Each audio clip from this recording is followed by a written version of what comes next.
Yeah, continue that thought. Yeah, so I mean that's how Exsurgo started. Was I was a trainer and at a big box gym, and I saw like everybody wanted like specific clients that they wanted to work with. That's like, oh, well, filter me these people. I was the dude who did all the assessments. We were required to do InBody, FMS, all these different things, and movement analysis. And people were like, I don't want kids. I don't want anybody with like weird conditions. And I was like, well, okay, but I'm assessing all these people. And I started to see patterns and things, you know, because that's what someone who pays attention will start to see. And I realized, I was like, well, wait, they're getting like, you know, flash in the pan, trash in the can type of training. And it's not that it was bad training, it's Gen Pop training, but it made me realize that like, it's not cookie cutter. You can't do cookie cutter stuff for the whole population. You can for a certain subset for Gen Pop, I guess, if you want. There's a lot of people that do that. But that's where the birth of Exsurgo came from, which was, let's do something specific to you, to your needs, your abilities. And I used to get crap for not having like breaking the records of all the you know, income and selling sessions and stuff. But the thing is every person that trained with me was loyal to me and consistent. And my boss was like, how are you doing that? Because I ended up having like a 98% close rate. You know, because imagine, real high. Oh yeah, I mean, it was stupid high. Like anyone that you know, people were like, but you did my assessment, why can't I train with you? And I'm like, well, you're good, you know. So I started to pick or choose the people that were outside of the norm, and then that started to, like, kids were, you know, they had a not athletic training, but like a performance development program, and I was like, I don't really understand what they're doing with that, but I want to be involved. And then I started looking around, researching things, and that's where I got into I used to race motorcycles, right? Supermoto and motocross, and you would see in cars and whatnot telemetry as they would drive, you know, turn left, turn right, you see the G, you'd see the acceleration, you see all these different things.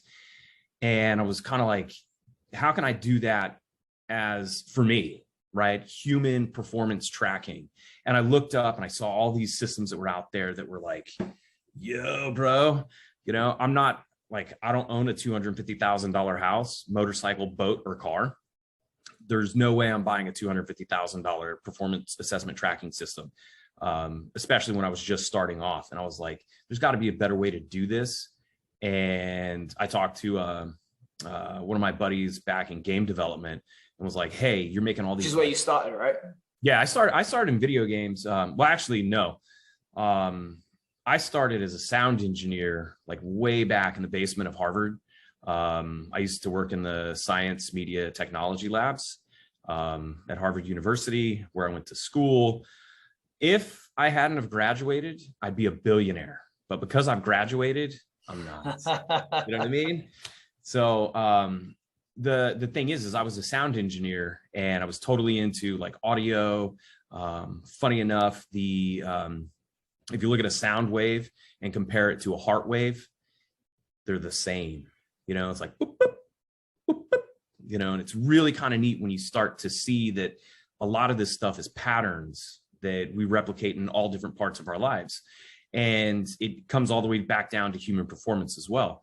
So, you know, as an audio engineer, sound engineer, that I did that as a union guy for years. And that took me on just a journey out to LA, making video games, moved up to San Francisco. They got a job, really cool way to get a job, right? Put an ad on Craigslist that you want to do a project, and you get to, you know, an animated project. And then you get all these people who want to be a part of that project. And you're like, oh, sweet. And then you go out and have beers with them. And they're like, dude, you're good. You know, we got an opening at our place. And I'm like, cha-ching, I got a job. And it's relationship management. I think a lot of people don't realize that that's what you have to do in this world to kind of, it's not, you have to have skills, but even with a Harvard degree. Oh, are you kidding?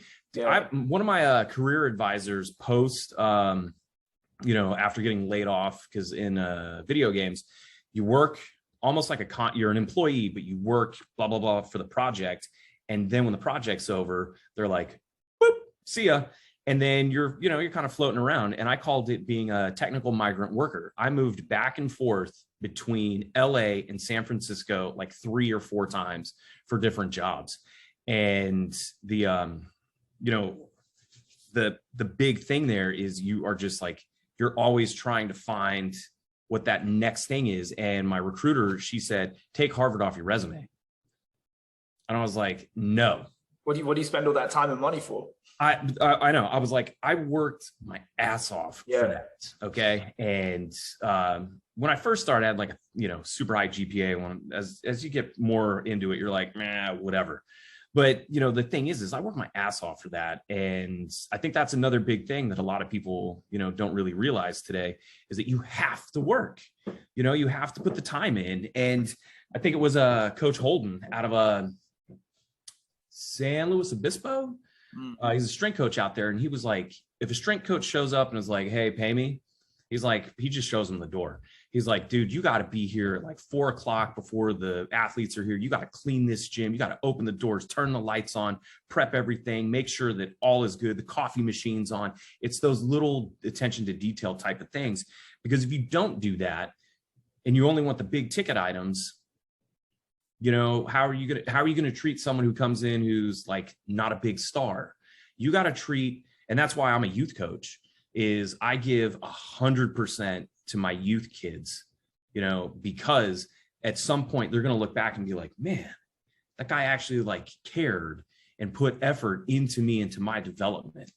And it really comes back to, you know, again, like I was saying, I mean, I saw this tech that was out there and I was like, can we do this different? And I reached out to one of my buddies and he goes, oh, try this stuff. It's a Arduino, you know, Adafruit, right? And you can like make lights turn on and off and beep, beep, beep, beep. And I was like, okay, that's cool. It's like lights turning on and off. But then when you realize that like, what's a sprint timer? Start it. Break a beam again. It's exactly what it is. And I was like, okay, well, how do you, I'm flipping a switch to make a light turn on and off. Could I then, have like a thing, like it was on Family Guy, right? Where he goes through the door at the laundromat and he's like, bing, bong, bing, bong, bing, bong, bing, bong, bing, bong, bing, bong. And the guy's like, stop, but that's really what it is. It's just a light gate. And all you're doing is counting the time between the switch on and the switch off. And when you realize just how simple that is, why does it cost $250K? I don't know. Probably because they have teams of like 10 PhDs, all these scientists and everybody behind them. They have external investors, shareholders that they're beholden to. So the price has to be this, so that everybody gets paid. And it was just like, nah, you know what I mean? This should be something that, like, when I first started all this, I had no followers. I had nobody interested, nobody talking to me. It was me. So you started Exsurgo at what age? February 2017. So this is what. So you went. Oh no, that's the tech side. That's the tech side. The tech side was 2017. The gym was 2014. So that was 7 years ago, and I'm 44. So I guess like 7. And what was it? You just had enough of tech? I'm going to be honest. If I'm sitting 16 hours a day, 12 hours a day, 6 days a week, I mean, I had a little, my son's, he'll be 10 this year. Yeah. And I look at that and I saw people, not missing their kids' baseball games and like sports events and not being present. And, we had this whole thing called EA Wife, Electronic Arts Wife, where she sued the company because she didn't get to have time with her husband. That sounds like a rugby widow. Yeah, exactly. I mean, that's exactly what it was. Yeah. And you sit there because you're always there. And when I was racing Supermoto, Friday would come and it's like, I could just smell the gasoline. You know what I mean? I could just smell the fumes of the racetrack. And it's like, you load your bikes up, you load the trailer up, you get on the road, you get there Friday night. I was itching to get out of work on a Friday. Yeah. And, you come back Sunday, download everything. You're exhausted. You smell like grease, gas, sunburnt, neck burnt. And you roll into there on Monday and you're just like, fuck. Counting down to the next Friday. Dude, you were like, when's practice? When's the next race? When is it? And they didn't renew my contract after Dead Space 3. That was the last video game I worked on. If you've ever played that, it's a fantastic, amazing horror game. And I was like, oh, okay, whatever, pockets full of cash. It was the right time for you. Yeah, totally. And my nephews came back from Tahoe, and they had little like lacrosse sticks, pickup sticks. And I was like, oh, give me that.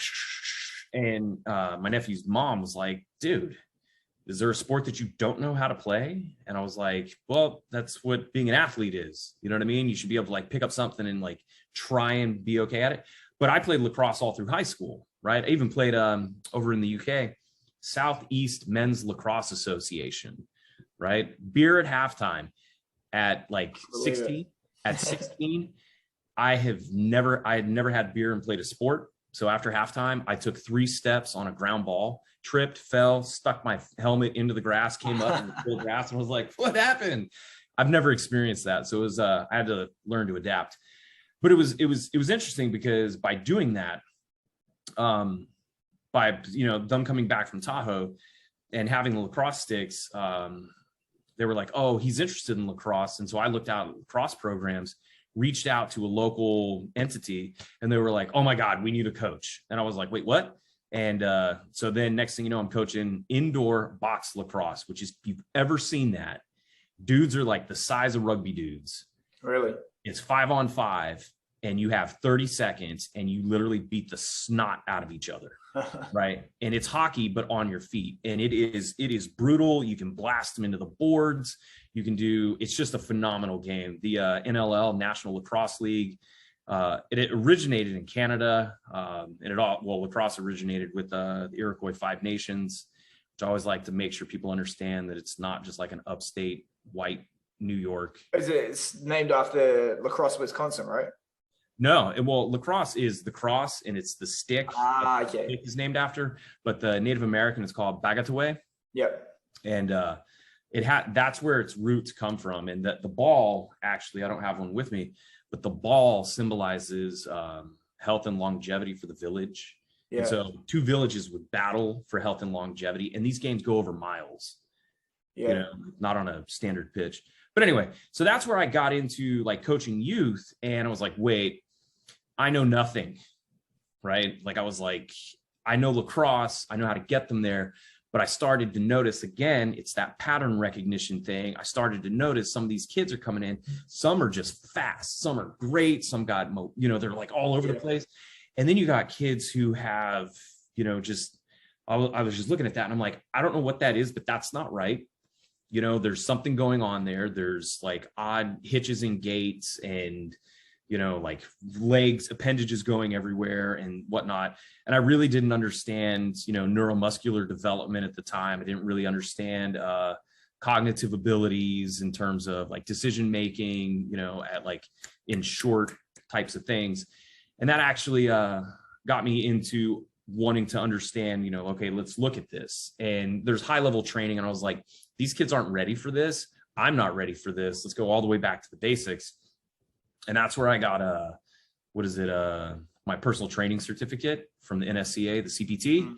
Because I looked at this, I bought the CSCS book, looked at that and was like, what? Oh, the essentials, Yeah, I looked at that and I was like, sarcolemmas and NADH what? I have no idea what this means. Yeah. So let me go back and do the foundations and like work my way up. So I got my CPT. And then, as a trainer, I was coaching and I was looking at like what kids were doing. And I was like, is there a way to better quantify what it is that they're doing? Can we have better, access to tech and whatnot? I didn't want to pay the $250K, like I said. So it was like, all right, let's start to, it starts with a question. Everything starts with, can I do this better? Can I do this myself? And I'm not going to lie. I mean, this was one of the first G-Sprint thingies. Yeah. Right. And G-Sprint came first? G-Sprint came first. Yeah. Yep, 100%. Are you back out east at this point? Are you still in California? No, we're east. Yeah. At this point, no. At this point, when all this was happening, we're in California. That was 2007. We didn't move here to Virginia until like 2017. So, it got me, thinking about like, how can we look at humans like a drag race? And then I was like, well, that's great. Point A to point B time. But the thing is my lacrosse players, my soccer players, my football players, I call it American football, but for all the Americans, soccer, nobody runs in a straight line. So why are we doing, 40-yard dashes and straight lines and 10s and 20s? And I get it, research, but the thing is even in American football, nobody runs in a straight line. And if they do, it's because they're running to the bench to get water or get off the field or something. You know what I mean? Like, it's, watch animals run. They don't run. I forget the number, but it's something crazy like 2/3 of sprints in field-based sports are performed with a rotated torso anyway. Yeah. I mean, you're either looking over your shoulder, right? Or you're cutting diagonally, focused on target acquisition, and then, having a trajectory that's an intercept. You know what I mean? So you're always head on a swivel. Otherwise, you're going to get what we call Truckosaurus Rex. Yep. You know what I mean? The kids love that. But, it was one of those things where I was like, all right, let's do contextual stuff. So I put an accelerometer, and that's actually in this thing. I don't know if you can see it. There's an accelerometer in there. And I was like, all right, I want to see like vertical undulation, lateral, and then obviously the forward, which is like, how much oomph are you going? And that started, I was like, hey, isn't this cool? And I put it on Instagram, tagged some like words, fitness and performance training. No interest in that. No, everybody was like, yeah, whatever, you're an idiot, because that's what people like to do. It's very hard. So G Sprint started out as like literally attached to the athlete telemetry. Yeah. Okay. Lower lumbar on the lower back. And the reason for that is we were looking at wrist-based. I used to work at a place called Red Dot Fitness in San Jose. We did as like our trainer group study. Very cool place, because I have never worked somewhere where our bosses were like, hey, let's pick an article, let's dissect the whole thing. Cece, she's a PhD athletic trainer. I mean, she's a super smart lady. And Scott is as well. Scott's a very smart businessman. And we picked this stuff apart, and we looked at people who want to quantify their workouts. So you have a MyZone, you have Polar, you have the wrist base, you have the hip. And we looked at studies that were like, okay, which one's more accurate?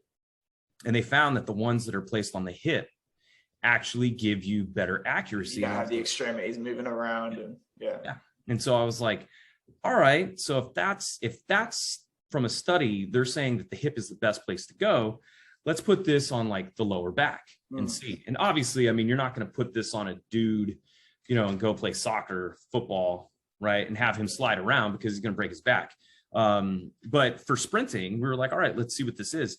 And the very interesting thing came out, because I had no idea what I was looking at in terms of the data until someone from the World Wide Web, Instagram, said, dude, look at this so that you can see what these values are and understand them. And that was a Strong by Science, Max Schmarzo. He reached out and was like, yo, check this stuff out. And I was like, all right, cool. This is before he even ever went to Stanford to intern, I guess. And the funny thing was I was looking at acceleration forces, but that really didn't interest me. What interested me was the deceleration forces. Yeah. Because all of a sudden you get someone who takes off in a straight line, and it's like, whoa, yeah. And then they just gradually slow down. And what I started to see was, okay, run and make an L, plant, turn, go, or a V cut, which is something that we use in lacrosse. And all of a sudden you're looking at like almost 3, 4, 5, 6, the high level dudes who stop and go. That was like 7 times their straight line acceleration. And then I started thinking about that, because I love biomechanics and physics. That's really what I wanted to go to school for, was biomechanics, because when you come from motorcycle racing, everything's a spring. It's compression, rebound. As you go into a turn, how much does your suspension sag?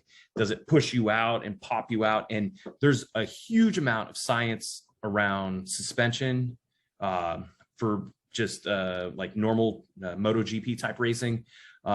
They don't share all that, but the thing is the body is the same way. You're made up of levers, springs, potential energy, kinetic energy, compression, rebound.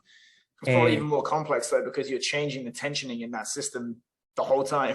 Yes. Yeah. It always changes. And when I saw that, like, force equals mass times acceleration, how much do you weigh? you can have a negative acceleration. It's a deceleration. And then you look at the amount of force that was coming out. And I'm sitting here in Excel like, this is kind of cool. And then you realize that if you're 100 kilos, let's just use that as an easy number, but you decel it at, negative 20, that's all that force going in, it's that force into your knees. Yeah. And no wonder, bink, something ruptures, or it's rotational, medial meniscus. I've now learned these terms over, the past many years. But the thing is that's where I was like, let's look at this and see. And then, because Max reached out, he was like, well, wouldn't it be cool if you could do something like this? And I was like, here, hold my beer. Let's try. And that's where the birth of the G-Flight came from. Yeah. Was, could we use that same light technology to measure vertical jumps? And I was like, all right, give me some time. Math is hard, right? And so when you have, it's to me. yeah, well, I'm used to computers doing it, yeah, and like having those calculations. So what was really funny was I knew what the jump height formula for time and air was. Yeah. But how do you get that on something tiny like this? Yeah. And then make it robust and easy to use. Yeah, right. And so I was like, all right, let's try and figure this out. For 6 months, I was stuck, and I was like, why does it keep coming out? It should be a 2. It should be, 2.333.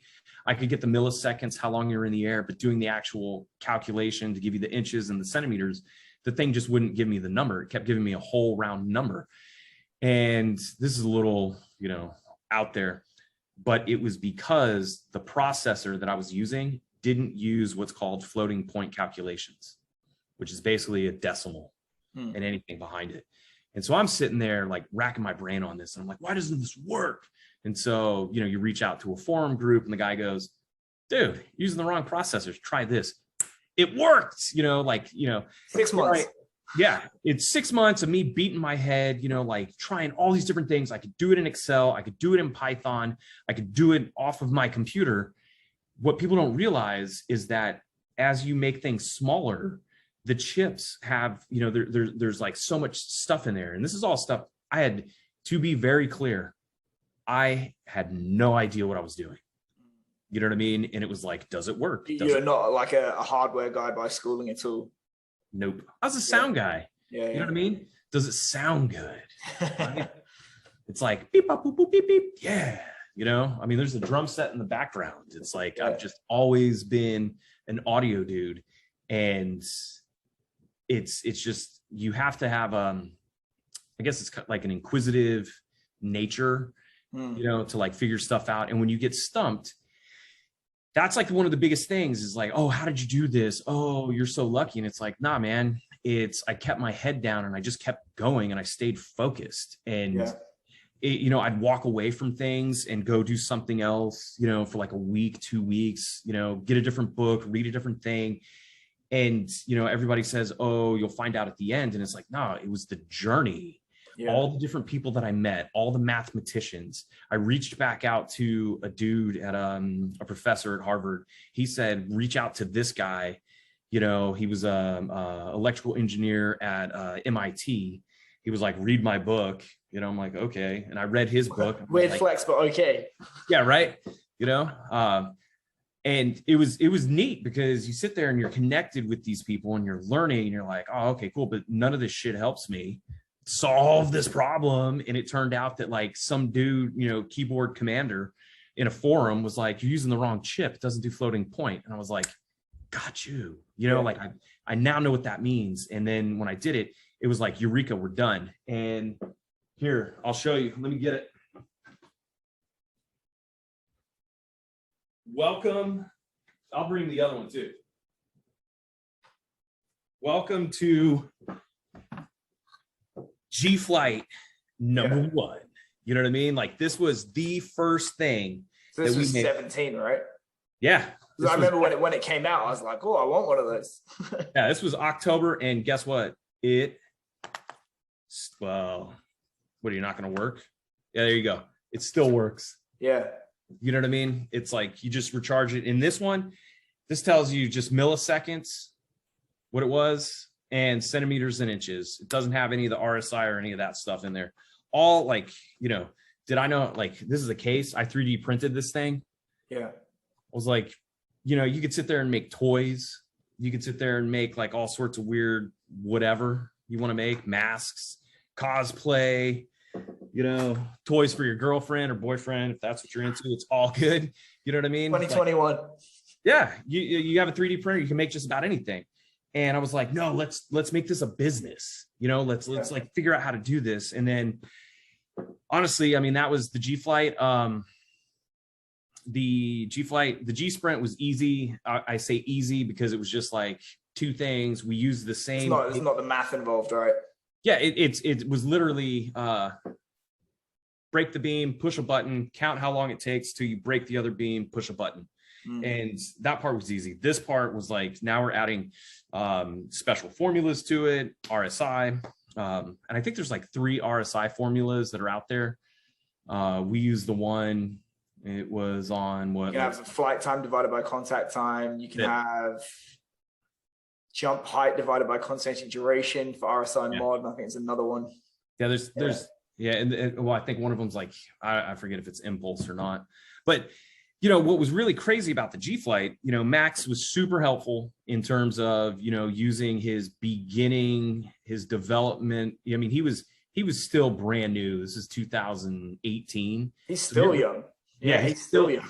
No, I mean, he's super young. Yeah. But he didn't have, the following that he's amassed now, because now he's learned algorithms and YouTube monetization, which is cool. It's great for him. Not my thing. The big thing there was all of a sudden, by him, kind of helping, spread the word, people were like, hey, wait, we're totally interested in this.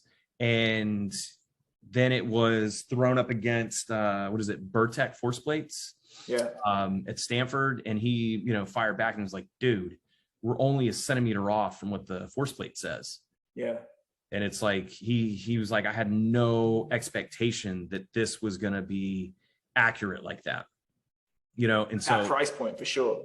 Because Whoop and Pushband, Whoop bought Pushband the other day, and I jokingly said on Twitter that once you add this, licking your finger and putting it in the air, the trifecta is complete, because those two things, for how much they cost, the lack of validation is like concerning.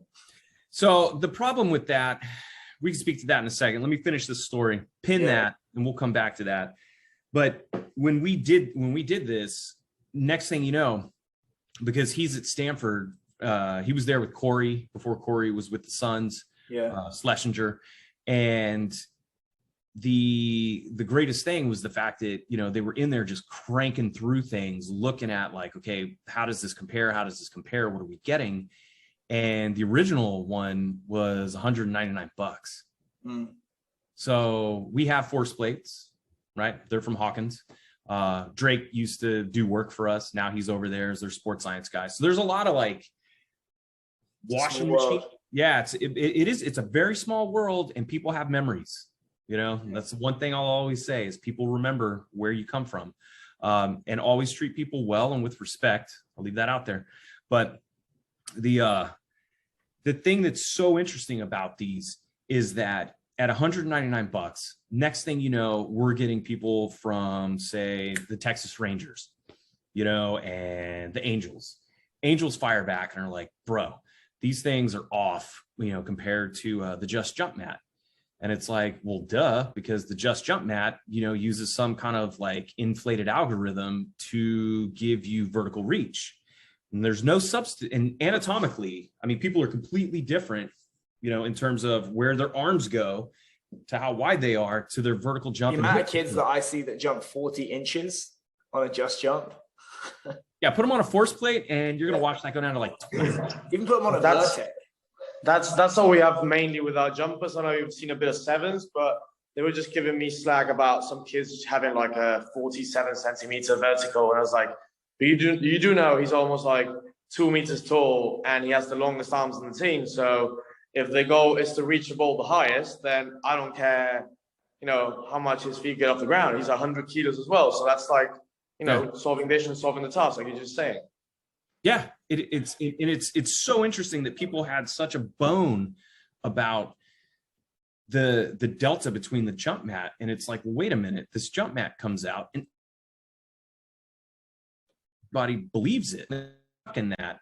And I was kind of like, people even made regression equations for it. And then when you understand like how easy it is to make a correlation and get, your regression equation with it, it's, well, no wonder. And, we looked at, should we do something similar? And we were like, no, stop coloring the data.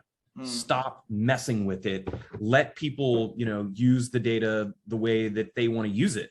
You know what I mean? And when you start to do that, those predictive algorithms, estimated vertical reach, it's like, no, don't do that.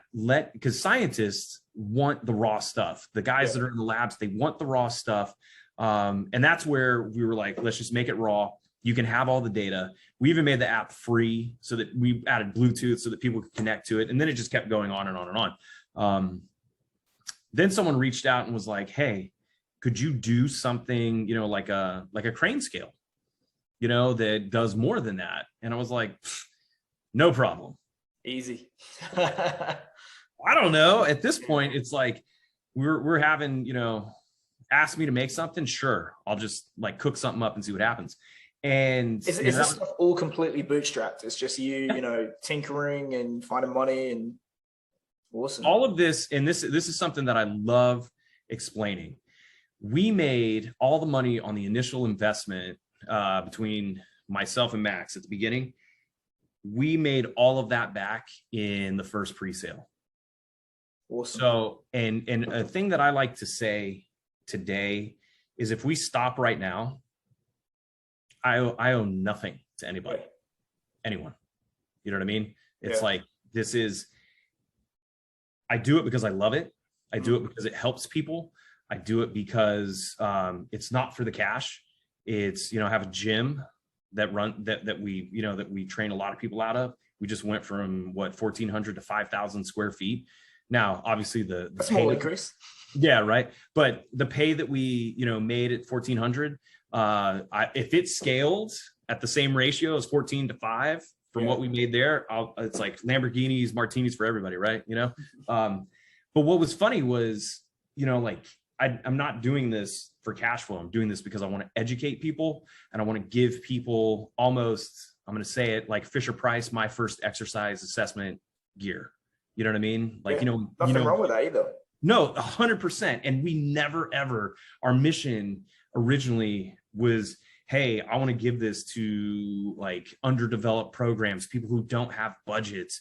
There's a reason why the whole thing, you can get the G Flight, G Strength, and G Sprint all for under $2,000 for an educational institution, which in the United States, under 2,000, you don't have to go to the board to get approval to do that. And there's a reason we did that, was so that people could, youth programs could start to give kids hey, we're going to do an assessment, and make it easy so that it all fits in a bag, and you don't have to cart around. Unfortunately, our G Strength, you can do so many different things with that. It's not just the isometric mid thigh pull. You could do internal, external rotation, extended, flexion extension, knee extension. I mean, we have it at a PT clinic. They run it through their paces. Super famous internet PT just reached out and was like, how can we work together? And I'm like, as long as you present it in the right light, based on solid academic education, evidence-based principles, I'm cool with that. If you want to do weird stuff with it, I'm not cool with that. Would this PT maybe be testing at 90-degree angles? Possibly. Honestly, I don't know. I'm thinking Joel Seedman. Oh no, never gonna happen. Seat meme. But the thing is, you get some people. What was really neat was you get some people who roll in who go, "Oh, this thing's broken," and I'm like, "What's broken?" And they're like, "Oh, well, it's different than our vertical jumps." And I was like, let me look at your signature and all this. Associate professor at blah, blah, blah, blah, blah, strength and conditioning, da, da, da, da. And I'm like, dude, how do you not know the difference between hip displacement and vertical reach? Yeah. If you're teaching this stuff. And then that's where, knowledge is key. nobody can take that away from you once you've learned it. And I'm not saying we're right and they're wrong, but I'm saying you learn like correct, validated ways to assess people, you know, and understand that. And like, that's where the struggle was, because you had some people who were like, this is wrong. And I was like, well, you know what? Do the regression equation and see, look at the difference. We've educated so many people on the difference between hip displacement and vertical reach that it's mind blowing. The other thing is we don't really use it for the vertical jump. The G flight, we don't use that. We use it for RSI, because we like that, to me, is a more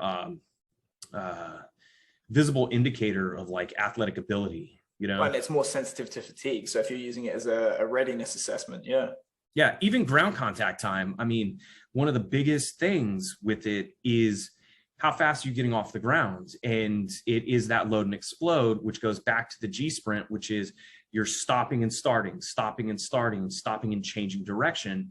Those things are more important to me as a coach, and something that I look at with our athletes. And I'm like, okay, if we can help develop those skills, that's going to translate to better on-field performance. And I mean, our training programs, they're not these insane, you know, like I'm not writing a book of a general basic training program, you know, that's specific to each individual person. I mean, there's key things to it, but I'm not going to write a book and try to monetize that. I mean, maybe I should, you know what I mean? Let's go in and let's do this and, you know, like make it the right way and not water it down and stay true to our beliefs. But, you know, it's basic stuff, and people are getting better. Anatomical adaptations, but with a focus on a little bit of performance. Because you're following the data though. If the data backs it up, it's complex enough. Yeah, 100%. And that's the future of this. We can talk a little bit more about that. This is the first ever G strength. Yeah. I flew with this on an airplane. How did that go down? Not well. Not well. They were like, what the hell is that? Thank God your name's Greg and not Mohammed. It's Muhammad Greg. Yeah. You know? Yeah. Very interesting. They were like, what does it do? And it just so happened that the guy who was doing my bag check, I'm going to say he was like 6'4", 280 pounds. Football guy. Big. And I was like, just take this and pull. And he was like, hey, that's kind of neat. And I was like, sweet. He was like, yeah, whatever. This is just a thing. And I was like, all right, cool. But that was really like, it made me realize that a lot of this stuff is about exposure, you know, and helping people understand. And as we talked previously, dropping the insecurity, you know what I mean? Like, I'll tell you, I am doing my master's program at George Mason University. I'm 44 years old. Everybody has just gotten their bachelor's. They're in the bachelor's to master's program. I was told it would be, some of it would be review for me. And I'm like, whatever, you can always learn. But the thing is you can see the difference between maturity, which I'm very not mature at all.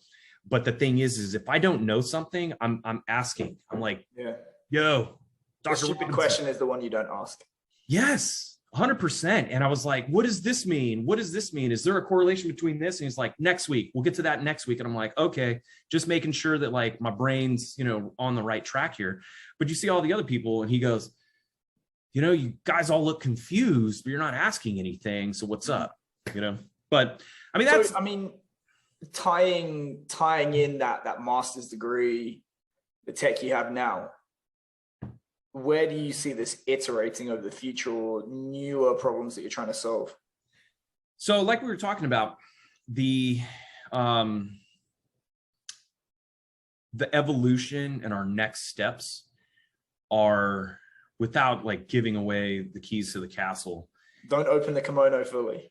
Yeah. There's there've been a couple of companies who've reached out and they want to use this, the G strength, the G flight, you know, as input devices for training programs. And we were like, yeah, that sounds like a great idea. You know, we reached out to a couple of places like, let's say, Train Heroic, Team Builder, Conduct, Bridge. Yeah. And we were all like, hey, how can we make so the assessment data filters in and feeds. It becomes a diagnostic informing decision making. And you know, the response there was, we're not a huge company, right?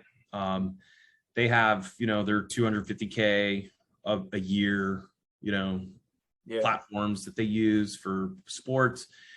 They're API developers, or they didn't really want to, the conversations didn't really go anywhere. And I'm like, okay, that's fine. Because in an athlete management system, you need to be able to track things, and it can't just be red light, green light, you know, whatever. And it's, you know, like you said, I mean, you've got Whoop doing all this stuff. And, you know, we talked to Omega Wave back in the day, or was it Omega Wave? Is that what they're called? I forget. You know, how they can put it into like their platforms and all this different stuff. Yeah. And I think, you know, there's a little bit of novelty because our stuff looks like a Game Boy. Yeah. And they're like, oh, this is a piece of junk, you know, and the fact that it's a lower price point. But just because something's expensive doesn't mean it's good. Yeah. You know what I mean? And I can tell you without a doubt, I stood in Calais at a bakery in France and was like, that looks so delicious. Let me buy it. And it tasted like crap. Well, and then, Greg, sorry to interrupt. That's yeah, like a massive point. Sometimes that, you know, if you look at brands without naming any, that people actually buy that, and the base of the pyramid is wider because they just want something that looks good because they aren't informed. So if you are making the effort / sacrifice to say, hey, I'm going to stick to my brand being this, this, and this, then I won't compromise on whatnot. And if, you know, someone's going to pick my technology because it looks cool without even knowing how it works, then maybe they're not the audience I'm looking for. So that's your balance. You're paying a premium to hold on to your values. So like you're leaving money on the table, but then whatever money you've left on the table, that's the price of your integrity. Yes, exactly. 100%. I mean, there have been people who wanted to like partner with us and do, I don't even know what it was. And we tried it at first, and it was just the worst negative experience ever. And I was like, this is garbage, you know, like we're trying to help you and you are giving me shit for it. Yeah. And it's like, I get that. I mean, I'm super good at, like, I love helping pissed off people because it's like, come at me, bro. This will be fun. But it's easy to stand there and go toe to toe. But it's also, it takes a little bit of effort to like back them off and be like, hey, look, I'm trying to help you. So, and I write this, you know, like when people are in our support thing and they start screaming at me, I'm like, look, I'm going to try and help you, but you got to back off and understand that like, I'm here to help you. Here's my personal Zoom link, use it whenever, you know. And they're like, wait, what? You get access to the CEO? And I'm like, yeah, you do. But I don't think of myself as a CEO. I had to pick a title, you know, for whatever. And I'm like the support dude. I'll sit there, and I've walked a dude who was just so mad. And then now he's like, thank you so much for your time. Thank you. Like, he shows me what he's doing. And I was like, cool. And he, you know, and I get it. I mean, his job is as the sports performance person and data tracking. And he was like, we went with your thing because of the cost effectiveness for our facility. We're small, blah, blah, blah. But he was like, when they got something else from somebody, they didn't even call him back. They didn't even help him. Let alone speak to the CEO. Yeah. And so now he's got a direct line, you know, straight to me. And I was like, if it's an emergency, you know, we'll figure it out. But it's just so like, I went to the NSCA coaches conference, 8:00 in the morning years ago. I think it was 9:00, the first session. Everyone had just dipped into their coffee. That's how they did me dirty when I presented at NSCA coaches. They put me on at like 7:45. Absolute graveyard. Yeah. Well, I was there for this one because I wanted to see it, you know. Yeah. And like Meg Stone, Dr. Stone was doing her thing, and I was like, I want to hear her. And one of her graduate assistants gets up there and he puts this spreadsheet up, and it's got a thing going this way, a thing going this way, a scale on this side, a scale on this side, this on this side. There's shit everywhere. There's points. And we were all like, what? I turn around and people were asleep. Yeah. He was, and not against his thing, but it's like, that is where we've gone too far. You have 1,700 points of data coming out.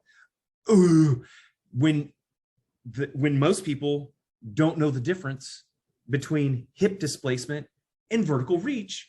Nobody gives a shit that you got 1,700 points of data. You're just trying to bring that pendulum back to the middle and make things a bit more accessible, simpler there. It is. So where can people find more about you and the company? It's on our about page. Yeah, you know, Awesome. things that are there's a little bit about me being in video games, and you know, I changed all of it. I love this because it is, you know, it allows me to be at home. My son gets to see me strug bus on things and like, you know, oh my God, you know, like trying to, because we're always trying to make something new. And that's where, like, you know, when we're talking about where the newness of this, you know, where are we going next? It's actually happening right now. Imagine having a coaching platform, you know, where you can take program design schemes. I call them schemes, because we all know the blocks that we go through, the phases that we go through, you know, like some people put gates on things, and, you know, if you don't pass this, you can't progress to this. And it's like bullshit. Learn to squat with a kettlebell before you do a barbell. And it's like, no, learn a bar, like, you know, like get in the weight room. And what's the greatest warm up for a squat? The squat. The squat. You know what I mean? What's the best core exercise in the whole wide world? The squat. Yeah. You know, or deadlifts, like things that are, you know, creating tension, you know, is it isolation movements, but whatever. And so the thing that we're working on right now is every single, and this is because I'm using this every day, everyone that comes into the gym, the very first thing that they do after they've done their warm up, before we go into the racks, is they're on the G strength, you know, doing a pull. And so if today is 70%, you know, traditional programming, it's like 70, 80, whatever, but it's not 70, 80 based on your 1 rep max. It's 70, 80 based on what your day input of the day is. So if this is a week and we're going to go a little bit heavier this week, then I want to see you here. If you're 80%, it's, you know, auto regulation. It's dynamic loading for a reason, because these kids, and, you know, again, I'm working with a youth population under 18.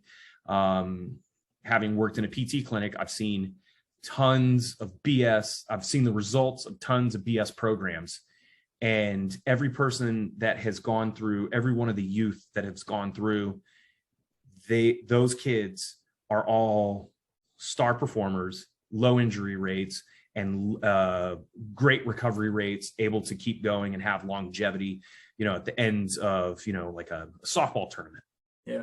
They play like 4 games a day, you know what I mean, over 3 days. So that's where one of our things that we're working on right now is taking all of this input from these devices on a basic assessment day, but then having daily, you know, predictive or daily readiness assessments and looking at that, and then being able to say, okay, this is what the program is. Using those programming schemes, are we in, you know, speed, strength, speed, basic strength, power? Are we in all these different things? And so we've created all these different schemes, and we're using this to input the numbers there and track those numbers and trends over time, like a stock market, because we're investing in our athletes, we're investing in ourselves, but we want to make sure that they're doing this the right way and still having high level performance.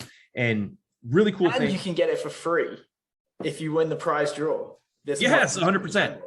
100%. I mean, and that's, I mean, it goes to that whole package, we call it the, what do we call it? The strength coach package, right? Because it is, if you're not assessing, you know, ground contact times, you have no idea what your sprint acceleration time is going to be. You have know what your max acceleration times are going to be. And like, how do you tweak and tune what your programming is if you don't know what those ground contact times are?